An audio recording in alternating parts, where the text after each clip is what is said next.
Dollarda 88.50'den alıp 89.50'den satып атат.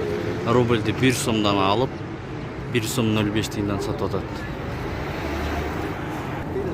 Ассаламу алейкум, биздин каналдын катталуучулары жана коноктору, саламатсыздарбы? Моссовет, Бишкек шаары, 7 апрель саат 14-тен 05 мүнөт өтүп калды.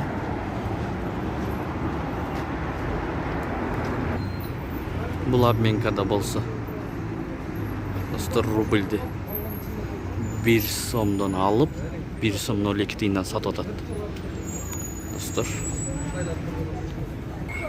бул жердин курсун көрсөтөбүз достор. Мынакей бул жерде 1 сомдон алып рубльді 1 сом 02 тиындан сатып атат. Долларды 88.50'den алып 89.50'den сатып атат достор. Обменкаларда рубль өйдөрөк. 1 сомдан алып 1 сом 02 тиындан сатып атат. Долларды 89'dan алып 90'dan сатып атат. Бишкек шаары. Достор, бул жерде болсо рубльді 99 тиындан алып 1 сом 02'ден сатып атат. Ушунун жанына жанашкан жерде рубльді 1 сомдон алып мынакей 1 сом 03 тиындан сатып атат достор. Обменкалар. Ушун менен видеону аяктайбыз. Сак саламатта туруңуздар.